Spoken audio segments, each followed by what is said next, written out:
I haven't done that. Is it StreamYard? This is Are we StreamYard. live? And we are live. What's up, Wow. everybody? We are Coco. and Bay.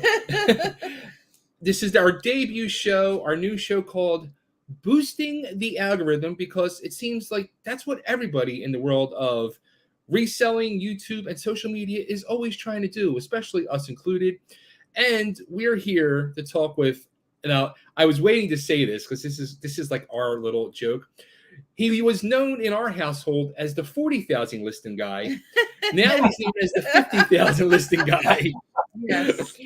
Or you might know him on YouTube as My Boring Reselling Life. Here is James. What's going on, buddy? Woo! I want to say one thing off the bat. I love watching your videos.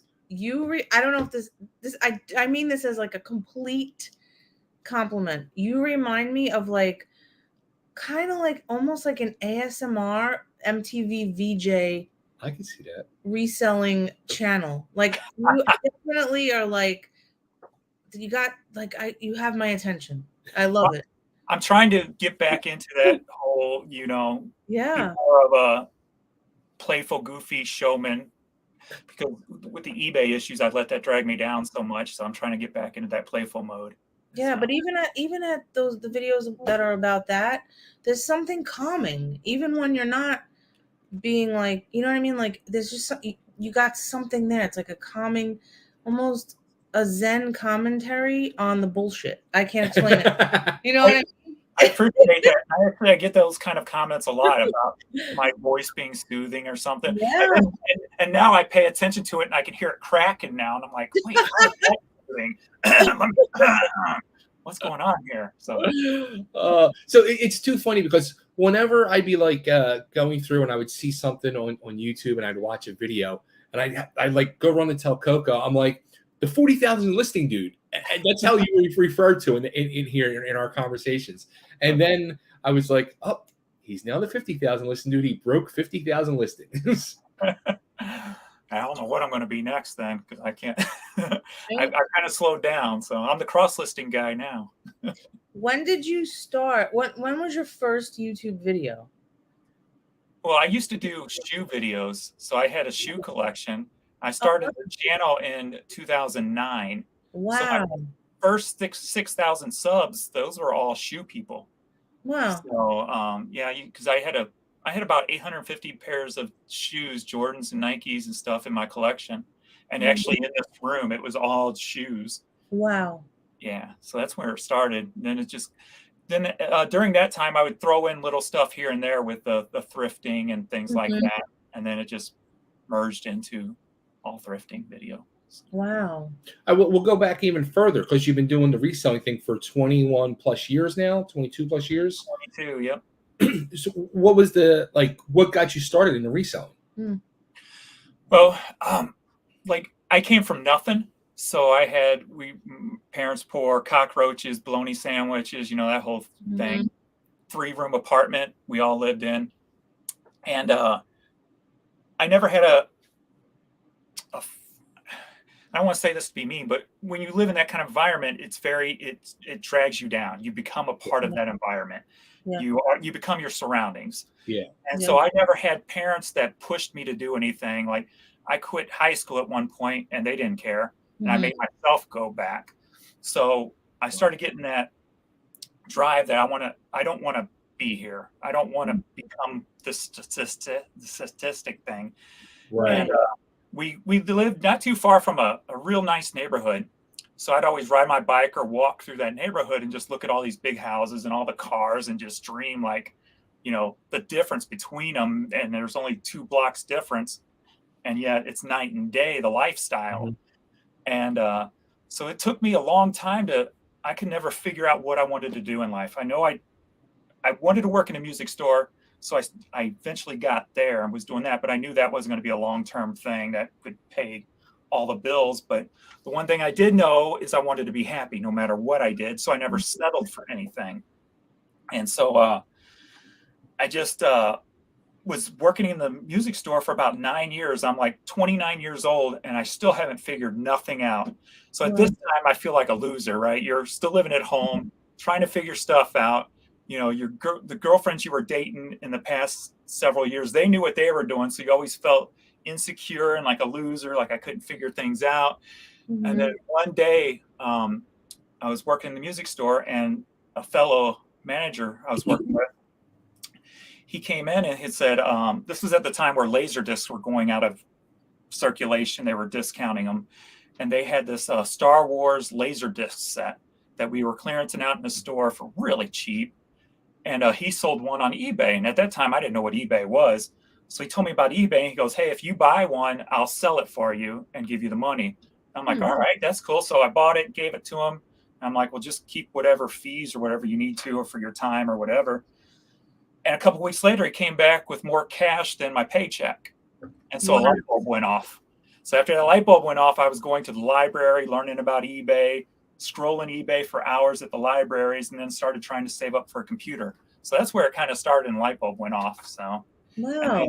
The funny thing was, about a year after I quit my job and I was starting on eBay, I was back at the store buying it out because they had closed because Napster basically killed the record industry. Oh, yeah. Wow. That is so interesting. Yeah. Wow. So basically, your start then was all, which everybody sees who watch your videos. A big portion of your inventory is all media. Yeah, I started with, because since I worked in a music store for 9 years, I had 10,000 plus CDs, 3,000 plus pieces of vinyl, cassettes out the butt. But I also, during those 9 years, since you didn't make much, and I still lived at home, I would still go like to thrift stores and I'd buy video game stuff. So I had a nice big video game collection. That's when you could go to a thrift store and find an old Atari 2600 and all this and that good stuff. Mm-hmm. So I had a huge game collection. So when I met Jan, she heard about what I wanted to do. And so she basically bought my first computer because I was trying to save up. And at the time, this is 2001. So the cheapest computer was like $3,000. Yeah. I was trying to save up for that. So she's like, she believed in what I was trying to do. So she bought the first computer. And then I sacrificed my CD collection, my video game collection to really start and get the ball rolling. So. Wow. And so then how'd you get the shoes? Where did that come in? The shoes, well, growing up in the city, right. I was in 1985 when that first Air Jordan came out. Yeah. I wanted it. We couldn't afford it. So I always had this thing about sneakers just from where I grew up and the surroundings. And so when I started making the money, well, I started buying the shoes I wanted. Yeah. And grew from there. So then she started getting into it. So she started getting the collection. I think her collection might be bigger than mine now. I sold most of mine off. But so then I started buying the shoes I wanted. I started actually that about a year before I was quit the record store. So I remember wearing them to the store, and everybody's like, "Oh, you got Jordans," and you got, this was back then. So that's where it started, and then it just kept growing from there. So anytime we had extra money or whatever laying around, we'd buy the shoes we wanted. Yeah. So. Wow. Where the hell do you keep? You said you had 850 pairs of Jordans. Yeah, in here. The glass cubes I had about 3 or 4 pairs in each of these glass cubes. Then I had shelving on this wall, and then I had shelving units in the middle. And I had my video camera right there by the window where I made my videos. And yeah, they were in here. It was packed, but they were in here. That's crazy. It's about 250 in here right now. So most of them are up above the TV. But oh my goodness. So, all right, so you have 52,000 currently on eBay. Correct. And you're always saying you have storage. How much is in your storage? I'm like scared to know.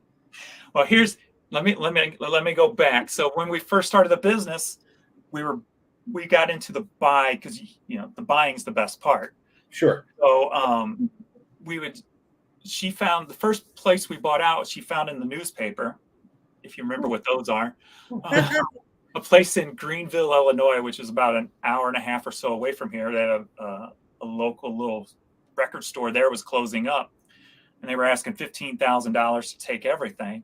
We drove up there with a U-Haul truck, bought that inventory. After that, it just started snowballing.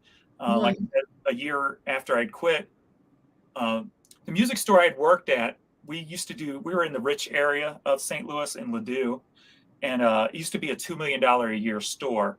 Well, my final year there dropped down to 800,000. So the writing was on the wall. Sure. So a year later, I'm back there buying out that inventory. There was 4 different locations. So Jan would hit one, I would hit one, and then we'd go to the other and the other. And since I knew pretty much everybody, they were helping me, since I worked with the company for so long. And then there are other places like CD warehouses. When they started closing, we started buying them out. When Barnes and Noble or Borders closed, we bought a couple of Borders out. So just different places like that. There was a video game store up the street. When he couldn't hack it, he called me and said, "Hey, you want to buy my inventory?" So we bought them out. So the storage units are filled with that. Still got stuff in it from 15 plus years ago.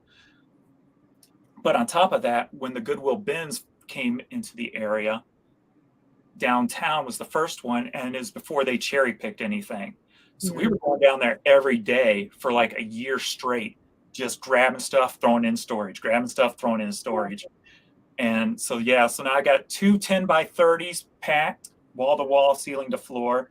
I got 2 bedrooms, 20 by 20 packed, ceiling to floor, wall to wall. And I got an oversized 2-car garage, literally packed. Wow. That I haven't even touched yet. That I still got to get. So, but it was like my security blanket. I don't know. It wasn't a good. It caused a lot of issues because we put ourselves into debt buying all this stuff. But I had a vision that, it would eventually pay off in the end, and we'd have all this inventory.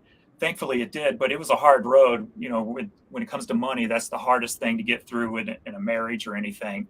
A lot of conflict and stuff. So we had rough times during that, but eventually I finally got all that debt paid off. And so everything that's in storage is all paid for, except for the 2 storage units I pay on every month. Right. So, wow. Yeah. And yet you still go thrifting all the time. Not too often, but yeah, Jan and my younger son, they go over there every once in a while to the bins and she works so hard. I'm like, go do what you want to do. We'll figure it out. Because she'll work 60 hours a week, as a pharmacist on her feet all the time. So she'll do that for fun. She's enjoying collecting Christmas ornaments and stuff now. So that's good. Oh, we have a bunch. Really? What does she like? Does she like vintage ones or anything? She never had a hobby or anything. So probably 6 months ago, I'm like, find something you want. My dad had passed away, so his room was in the living room. So we got the living room back basically. And I'm said, find a hobby, do something. And we're always, when we go like down to Branson or to the Smoky Mountains, she loves the Christmas stores. So she's like, maybe I just put up trees. I'm like, yeah, why not? So there we got 3 Christmas trees up year round in our living room. Now she's looking for 2 more trees, and she just plays with them, puts things up, and she's making all these little displays and stuff. So she'll buy anything that she likes and be trying to be creative with. So it's good to see her finally find something to do. So that is so cool. Me and my dad put up a Valmas tree. Like, we don't want to take the tree down, so we call it a Valmas tree, and we keep it up for Valentine's Day. Then we were like, let's just keep it up for Easter. So we just like decorate it for different themes. Yeah, make your own rules. Why go by society rules? Do what you want. Exactly. Totally. So so I didn't even know. So Jan works as a pharmacist. I thought it was like a true family business where all you guys were doing it. I pretty much do everything. Adrian does a little bit of the shipping. He'll come home after work and he'll do a little shipping. Then he goes and plays hockey for a couple of hours. Then he comes home and does a little bit more. But all the listing I do, she'll come in every once in a while, take some pictures for me. But other than Adrian shipping, I pretty much do 99% of everything that needs to be done. So she's a pharmacist. She's always busy. So So this is where the fascinating part. Like, I always wonder as I watch people like yourself, and I see you guys, like, especially you, 52,000 listings, and you're saying I see you say a lot, like you're doing like 200 listings a day. And I'm thinking to myself, how? Your drive and like your puppet channel, like your ideas, they're so like, outside the box and so cool. And he's just asking more work on. Now you're doing all these other channels. Yeah, I'm like, awesome. Do you like have a set schedule every day, like a routine? Like, how do you do it? Like, do you write everything down, like 5 o'clock this, 4 o'clock that, or like how do you do it? I can't do that because then it seems like work. I've tried that, and it's a good way to be successful, yes, but it feels like work when you do that. So I try to make blocks of time, if you will, like. I want to be doing this by this time and things like that. So, so. I just love your channel. Like, you're definitely, I think, because you're very real also, and you're talk like you just feel very real and comfortable. Do you watch other YouTubers, or do you like any of them, or are you just like, who cares? Every once in a while, if I have time, I've been trying to interact more with others, but there's a couple of not older school ones, but some that I've been kind of back and forth with for quite a while, like the Hustle couple and stuff. Yeah. And then so I been trying to get out there a little bit more to put myself out there more because I know that'll help the channel grow also. Yeah. Being eBay so messed up, I've been focusing more on trying to grow the YouTube side of stuff to put me in a positive headspace because YouTube, when you do the hard work, you see the results. With eBay right now, you don't do that. So do you feel like eBay is like I sometimes can be a conspiracy theorist? Like, do you think that they are purposely sabotaging, or like what's going on in your opinion? In my opinion, I think it's just all a bunch of changes right now. They're updating with AI, with a new search algorithm, and none of it is working 100%. And every time they throw in a maintenance or an update, it messes other things up on the site. Yes. I mean, that's always been an issue for numbers of years. Because I would always dread the fall updates because every time the fall updates come, I knew there was going to be a week of horrible sales. And it always was. But now for the past 2 years, it's almost like they update the site almost nightly. So, did you make a sale? Yeah. So nice. It almost makes it seem like they update the site nightly because I have so many items. I know what my rhythm was. I know how many items I would sell an average amount every day. So when that just totally turned off, you're like, wait, something's wrong here.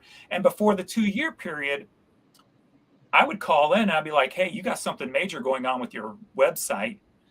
And back then it was easier to talk to the eBay reps because they were there longer, they were seasoned, so they really listened to you and got in the information. And then 2 days later they come out with something's wrong with the site, blah blah blah. So I always had this I could always tell something was going on. Well, now when I know there's something going on, but yet there's nobody to talk to, and they don't even care and take your responses seriously anymore because I think because they know there's stuff going on, they just can't talk about it. Yeah. If they do, their stock prices are going to start going down. Exactly. So frustrating. That was the thing. Like when we became friends on Facebook, and I would see like your statuses about it, it was like so eye opening. And I'm like, it just, and you would like even would show examples. I'm like, it just makes so much sense. Like this dude knows what's going on. He's on top of the game more than they are. Right. Yeah. I mean, I would sell 75 to 100 items a day. And when it gets cut in half, you're like, wait a minute, something's wrong. So that's crazy. So do you also use like Poshmark and Mercari? Do you have that or? So about a month and a half ago, I put it off as long as I could because I've always been eBay only because when you put in the work, you got the results. You put it, and it was just so, 75 to 100 orders a day. That's overwhelming for one person. So I didn't have time for all that. So I pushed it as long as I could, hoping eBay would get their stuff together, hoping. And then it's been a month and a half now. I went ahead and signed up for Vendu and started cross-listing on the Posh. I'm like, I can't wait around no more. I got to do something because all I'm doing now is just staying steady. It's not growing. I'm surviving right now. I like to be thriving. If I'm working 12 plus hours a day, I want to be raised up. I don't want to be just treading water. So. Exactly. And how do you feel about Whatnot? Have you delved into that at all? Or I have not. They've reached out to me a couple of times, but from what I see, and still to this day, but the excuse I gave to them, I'm like, I don't want to give stuff away. I work too hard, and I'm not going to sit there and do an hour show and then an hour or 2 hours of shipping this stuff for $1 a piece. Exactly. Yeah. Do it. So I agree. We tried it for like a month. Yeah, I had like a breakdown and I snapped out. I went nuts. But it's a lot of work. You have to like be entertained. It's like you're putting on a show. Yeah, it's exhausting. It's exhausting. It was like you said, like penny, like nothing. We would put on an hour show, and like we don't have that big of a following, and we would not get many sales. So, like we would get a few sales, and then one time I'm like, all right, I'm just gonna see, and I did lots of hats, 25 hats. And I started them at $2, and I couldn't sell them. I'm like, I saw that video. I remember giving them away, and you're not buying them. Yeah. Right, and I know I feel like I could be good at it, being that I'm getting back into my old mood. Yeah, where I can be goofy and stuff. So I feel like I'd be good at it. It's not valuable enough for me right now. Maybe eventually. But most of the people who follow me on my channel are resellers. I don't expect them to buy anything from me. I'm not pushing them to pay me for the knowledge I'm trying to give or whatever, or the words I'm talking. I don't know. We'll debate knowledge, but so that's why, and that's another reason I'm trying to build these other channels too, to try to point them at consumers. Yeah. So if I get a big consumer base, then maybe I could do something like that. But I watch other shows too. I kind of will check in every once in a while, but I'll see other shows that or other sellers who have a big following of buyers, and they're giving away brand new shoes for $2 a piece. And I'm like, no. I agree. I don't get it. Even though they have a lot of followers. Yeah. I'm like, but still, is it really worth it? There's still something off there. So you should, just talking to you in the short time, have you written a book about this or your experiences yet? Or that, I know you probably don't have time for that, but you should write a book about this whole thing. You got the book title, My Boring Reselling Life. Right? Yeah. Well, my Eagles always wanted to write one. You should. But I always think, God, writing a book is to be boring. Who reads books anymore? So I've literally been trying to come up with a way for years to make some kind of audio video book. Yeah, or like, what about a TED Talk? You could do that. Yeah, something like that. Because like Gary Vee, do you ever watch Gary Vee? Every once in a while, I'll watch his short stuff. Something like that, like just inspirational. He teaches people how to resell, how he started doing garage sales. But I think you would definitely be great at that, right? I agree. My ego says yes, but I'd still call it. If you need a manager, just call me. I'll still clean my pants while I'm up there. Do you think with the whole Whatnot thing, you think it's taken away from eBay, like eBay sales? Not really. I don't think so, because eBay, I think Whatnot to me is almost like what eBay was 20 years ago. It's got that new car smell. Everybody's loving the auction thing, the auction vibe, and being as live is cool. But now the question comes is, will it survive, or will it become like a part of like eBay? Will eBay eventually purchase Whatnot? Or I know they got some little live thing they do, but I haven't even seen that yet. So somebody that's watching Hub said that they are going to start the same thing as Whatnot. They're going to do a video streaming as well.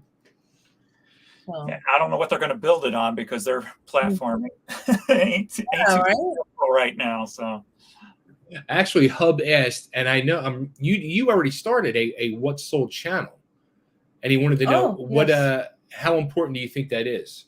What's Sold videos. I like them because, and I like my evening videos are now the items that I've sold for the day. Mm-hmm.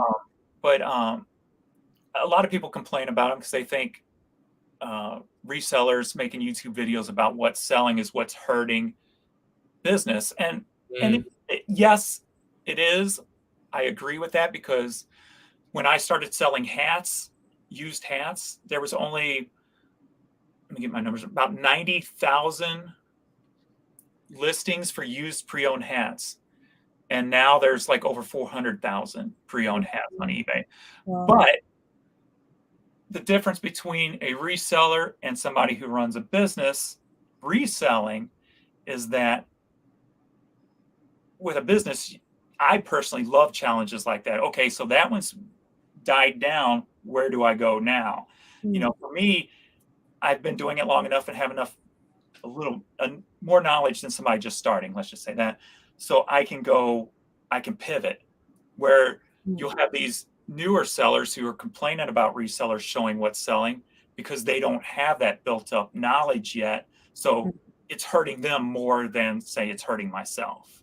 So I believe it hurts, but if you know what you're doing and you're not afraid to keep learning, because I used to spend 2 hours a night for years on eBay. At the end of the day, 10 o'clock, when I would stop working and just scroll eBay for 2 hours looking at solds, so I could gain more knowledge of what to look for when I'm out and about. So that's how I grew. So if they're not willing to put in the time to learn that, I don't care what you're complaining about. So. Yeah, that's a great point. That's true. Wow. So how about like what is your favorite thing to sell? Is it hats? Is it media? It's always been media, but I don't know. I just love hats now, just because they're so easy to get. I mean, I could literally just list hats all day, every day, and buy hats all day, every day. That's how I feel. Go out and get them constantly. So I think hats has kind of taken over number one. And that's probably why it's still number one on my list every week when I do my top 5 items sold for the week, type of things. Yeah. Now that you're like starting to multiple channels over the last few months, do you consider yourself more of a YouTuber now, or still mainly a reseller? I'm always going to be mainly a reseller, in the essence that if I can't survive on the eBay business, then I'm not a business owner. That has to survive. I haven't intertwined the, I know there's a lot about YouTubers out there who, if it wasn't for YouTube, they would fail at the reselling side of it. Yeah. Where I'm never going to go there. I will survive the reseller, but I'm just trying to grow the YouTube as the bonuses, the money to go out and buy me a nice car or something, on top of it all. I want to see you get that Lamborghini. That. Right? So if I ever get to the point where, and if you watch me enough, I'll talk about anything and everything. So if it ever came to a point where I felt like I was failing, I would be saying it, because I'd be trying to figure out how not to fail. So. Wow, that's such a great point. How weird is it though for you now, especially the channel's been growing a lot over the last year, that people are really starting to tune in and watch, and numbers are going up? Is it getting weird for you as it's growing, or?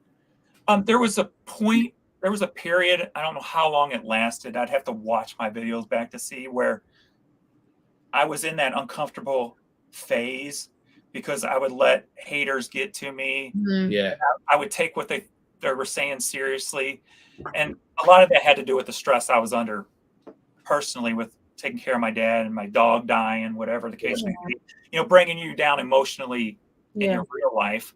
That stuff always tends to dig at you a little bit, right? So there was a window of that, but now I don't even think nothing about it. It's real easy. And before I would be worried if I offended somebody, or if I didn't respond to a certain comment. I would have people, well, you never respond to my comment, I'm not going to subscribe to you. I'm like, come on now, really? Yeah. And so now I don't worry about it. I just try to be happy and jovial, and just whatever. And I mean, I think it's best to have haters, like people that love you and people that hate you, because then if the middle ground, nobody cares. Right. Yeah, exactly. I think both extremes are good. Yeah. And I don't mind it, because, I'm always for constructive criticism anyway, if it's coming from a constructive place. Right. you can tell if it's coming from somebody who's confident in themselves or somebody who still lives at home in their mom's basement. You can tell the difference because there's more of an attack. Right. And they're just jealous. Yeah. So when they attack, I just know that they're not in a happy spot in their life because you know what? I've been there before too, where I probably treated somebody like crap because I was miserable. Yeah. You know, everybody probably was there at some point. And so I kind of just ignore them and let them do their own thing and don't even delete the comments anymore. But then I guess somebody maybe reports them or something because they always seem to disappear, but I don't delete them. So I like them there because I think it shows more about the person than the person talking about. Right. Yeah. So, no, you're right. You're right. But how about too? I mean, you brought up the passing of your dog, good old Vern. There was a major outpouring for that. Was that kind of shocking to you, or? Yes and no, because I incorporated him and Courtney into so many of the videos that it wasn't really shocking for me, but I didn't. Yeah. And so then I made those stickers up and then people were buying the stickers and stuff like that. So it was cool because I think more people love the fact that they use the word vulnerable a lot. Where if I'm sad, you're going to know I'm sad. And I ain't going to be afraid to cry. You know, I was bullied as a kid, and I learned real quick before the Eminem 8 Mile movie came out. If you make fun of yourself before somebody else does, they can't make fun of you. Yeah. So I learned real quick just to say whatever's on my mind. And I don't care what you think about it.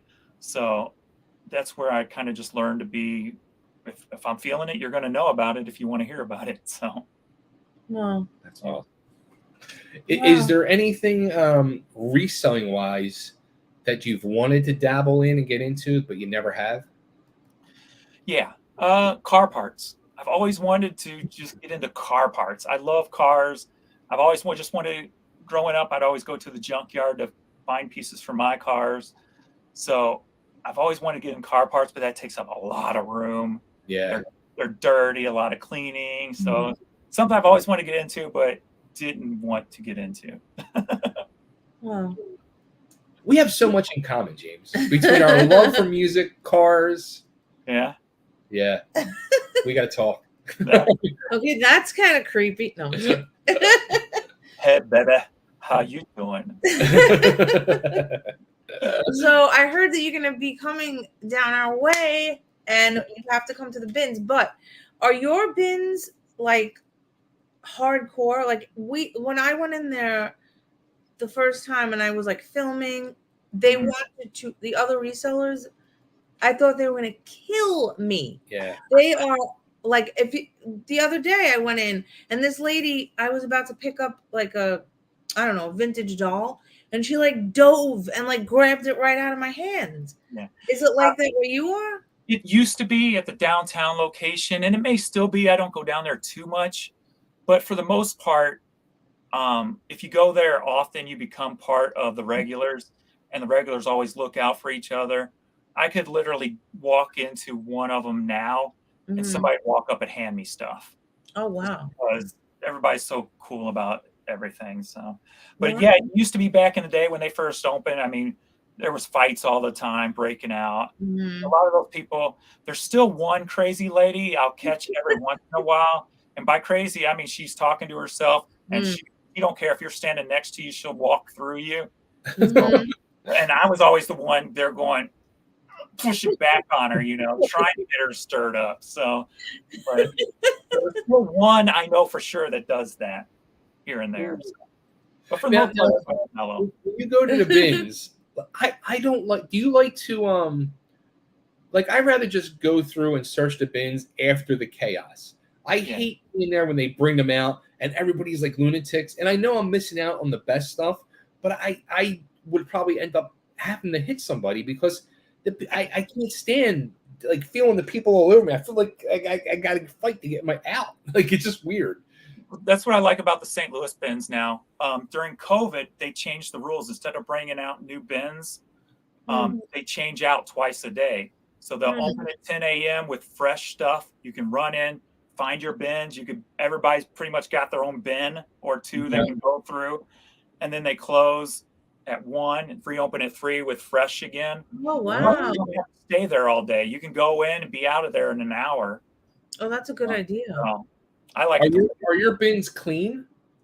Like, yeah, they're pretty clean here. Yes. Like, the one we go to is pretty clean, but the other one in Nashville is the one I like. The one I like, yeah. Yeah, the one that I told you, I was like, don't go to it, and you went. It's I was pretty, like, you're hardcore. Yeah. That's the fun one. I left a lot of money on the table at that one. Oh, anytime that I go to bins and I see a CD I don't know and there's hundreds of copies of it, I usually grab them. So I started grabbing them, and Jan's like, no, you remember what happened to the last one? You haven't sold one. And I'm like, but instead of listening to my instincts, I'm like, okay, fine. I just grabbed like 12 of them or so. I've been selling them for $35 to $50 a piece, and I left about 150 of them behind.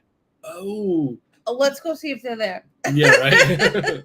Who was it? Do you remember the artist? I want to say Memphis Boys. Oh, Memphis Boys, I think it was called. They were all brand new, sealed, and and I left a lot of money on the table. Oh, man. How long ago was that? That was the last year when we were there. Last year, okay. Yeah. Oh, that's funny. Too bad. Yeah, that's the one good thing here in Nashville. Like, I'm always seeing like, you can tell like people who didn't sell stuff out on tour, they just dump it at the bins or at Goodwill, and they end up in the. I got right after Jeff Beck died, I got like 24 2014 Jeff Beck tour shirts. Wow, brand new. And that's going to be bigger in Nashville than in St. Louis, because there's a lot of musicians that live in Nashville. So exactly. So you never know what you're going to find when you're there. Right. Like here, I'll find a lot of Budweiser, Purina stuff because that's in St. Louis. Where in Nashville, I could see a lot of music-related items. So, yeah. Wow. Fun stuff. I want to go picking now. Yeah. When I'm there, I'll let you know. It should be about November 4th. So I think that's the day. Yeah. So. Yeah, that would be great. Nice. So, all right. So over the 22 plus years, what has been your biggest flip? Oh, question. That I can remember, well, 2 of. They were a local rap artist called Little Wit, and I had found the CD, and I can't remember where I found the first one. Probably at a Goodwill. And I sold it for like $580 to somebody in Japan. Wow. And then about 2 years later, I found another one for 50 cents at a Goodwill and sold it to someone in Sweden for $1,050. Wow. Yeah. That's amazing. When it comes to music, any like independent rap, I grab any independent metal, glam metal, that stuff. Yeah. I'm on grabbing that stuff. So. Ooh. That's a good tip. Yeah, absolutely. Thank you. Something I want to get into because I'm always trying to find like hats. You can get them dirt cheap and they're simple to store, and you can flip them and make a nice quick profit. So the thing I was trying to look into now was, and I came across it the other day. I was thinking about it. Vintage print ads. Oh yeah. Do you do any of that, or? When I come across them, I love grabbing paperwork stuff. I mean, I'll grab anything from old manuals, obviously VCRs, TVs, but like old toy manuals, even like backer cards of G.I. Joes that have been ripped off, just the backer card alone. Any kind of paperwork stuff, I'm grabbing. Yeah. I love finding old paperwork somebody stuff. just gave us an old vacuum cleaner manual the other day with the belt and a bag. Have you looked at it yet? No, I haven't looked at it yet. Look it up. Yeah. There's good money in vacuum parts, so yeah. Oh yeah, that's true. There you go. Vacuum parts instead of car parts. There's people who collect vacuum cleaners, so yeah. Oh yeah. I've always said there's a collector for everything out there. So yeah. I was just saying that yesterday to somebody. I said there's no matter what there is, there's a buyer for everything. Yep. Yeah. There's just some things might just take a little longer. Right. Yeah. No, okay. One thing I see you sell, and I catch myself like, we'll have something and I can't find it, and I'm just like, screw it, and just get rid of it, donate it back to the bins. But you're like, you just like put up unknown blah, blah, blah, blah, and boom, and you sell it. Yeah, I love that. You know, like unknown logos on hats. I love selling those things because I'm like, I don't know what they are. And I just typed in unknown logo in the title and it sells. So, but then again, you got to think of it too, is nowadays with the whole like Google Lens and stuff, maybe somebody's finding it with Google Lens, you know? Right. So I don't know. Interesting. Do you do anything, any like Facebook Marketplace at all, or? No, just Posh. And then I've sold 2 things on Macari so far, but I only got like 60 items on Macari. I'm concentrating more on switching over to Posh first to try to get like $1,000 a month there. And then I'll start worrying about putting a little bit more on Macari and building Macari up. And then where I go from there depends on what eBay's doing at that time, if they're back to being okay or if they're still having issues or what have you. So You know, it's funny. I was thinking about that last night, and I wanted to ask you that. Oh, we just missed out. We just sold a hat. Is there a backup plan for you if eBay does go down the toilet? Nope.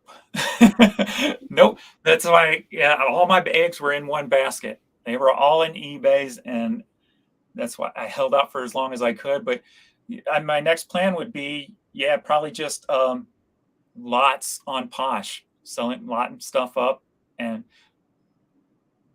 just getting into the lot wholesale business somehow because I got so much stuff. So I feel like eBay is gonna make a big comeback. That's my feeling. I think so. Once they get it all under control, I think there's so many updates going on right now that it's clashing with each other. I think they just don't have no control right now of it. Yeah, so, I agree. Me too. I think it's going to be back on the upswing. Hopefully soon. Well, James, this has been a lot of fun, man. I'm going to thank you for doing this. Thank you so much. Thanks now, where's the best place for everybody to go to find you? Because now there's multiple outlets to find you. My Boring Reseller Life, but then all my links for all the other goofy channels are below that. But yeah, that the sold business channel is the one that's taken off the best so far. So just doing like the top 10 most expensive items sold on eBay, and then picking like a category. Like today I did Hot Wheels. So, but people love those countdown things, and then seeing what things sell for. So hopefully that'll grow into a little thing all its own. So. I got to ask, where's Dolly? Oh, wait. She's in here somewhere. I know I'm like 3 days behind on her videos. She's going to get mad. Right? Hello, everybody. How are you all doing today? I'm the real star here. This boy is nothing without me. A special appearance. I was hysterical when Bay showed me. I was dying. I was like, I love this. It's so wacky. It's so stupid. I love it. But I love that's why it's genius. It's so good because it's so crazy. It's like so out of the box. It's too funny. I've got a couple of other puppet channels now who found me, so hopefully I'll be able to grow that channel a little bit. We have a Southern girl puppet. Would you want her? Maybe we'll send her to you. And then Dolly could have a friend. Right. Yeah. We'll send you one. How am I going to hold the camera? I know. Oh, it's too funny. Thank you so much. Yeah, James, thanks for doing this, man. Great. I appreciate it. Yeah, and hopefully we get to hang out sometime. So yeah, let us know. November, we're definitely hanging. Yeah. Yeah, because I'll have a lot of time because we may even leave on a Friday and just take our time and stuff because my check-in's not till Monday at 3. So and we're just gonna kind of take our time and do whatever. So nice. Cool. All right, let us know. Absolutely. Yeah, for sure. All right, man. Thank you so much. Everybody go check him out. My Boring Reselling Life on YouTube, and you can go to Urban Picker website Redoption Agency. Adoption Agency. Yeah, or Urban Picker. I still use that one. But. There you go. Okay. Yep. Cool. All right. All right, James. Thanks, man. Thanks. Bye. See you guys. Talk to you soon. All right. Bye. Bye. What do you do? You say goodbye and you hit end. That was fun.